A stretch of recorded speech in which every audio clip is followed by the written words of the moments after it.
Writer-director Eric Espejo, Vice President of 19th and Wilson Incorporated, and Tanner Cooley, a producer and actor, both working on a new horror film entitled Ghosts Don't Exist. Aaron Goodmiller is the CEO of 19th and Wilson. He started up the company when he realized that I did film, or I was passionate about film, that as a writer, he asked me to come on board. You guys made a movie called TechFellas, which actually got quite a bit of play. Can you tell us a little bit about that film? So Aaron and I are both in the IT field, and we're both techies.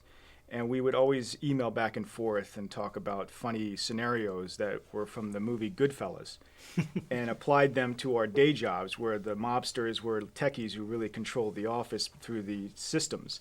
And so we decided to shoot a short film, which is a parody of Goodfellas, and called it TechFellas. And it took off on the internet. Some people thought it was really funny. And then I get an email from a guy named Palak Patel, who's VP at Spring Creek Productions. And he says, "This is hilarious. Have you ever thought about doing a full-length feature of this?" Next thing you know, I'm on the phone with him. And it turns out I didn't know who Spring Creek was. And then when I did my homework, I realized they did Blood Diamonds and analyzed this and analyzed that. And so it was an interesting conversation. But that really opened the door and really made us realize that, hey, maybe there was some potential in going all the way. Eric actually emailed, I don't know if it was Eric or Aaron, one of them emailed us an idea for a film. Mm-hmm.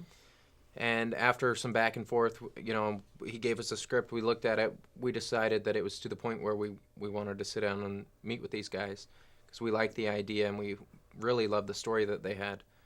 And we sat down and met. It was a pretty intense lunch in Ashburn between Eric and Aaron and myself. And we signed on and went from there. As a producer, I don't really know what a lot of Hollywood producers do, but Eric asked us to sign on. They wanted a name behind the project, and so Chris, obviously being a popular athlete in DC, was kind of a perfect fit for that. And after talking with these guys, they asked if I would be a producer, just knowing my connections within the community. Mm-hmm. And so what we did was help raise money for the film and the project, and we generated some buzz. Yeah, well, so that's typical producer role, actually. Yeah,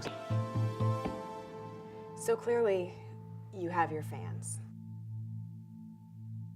So what's next for the show?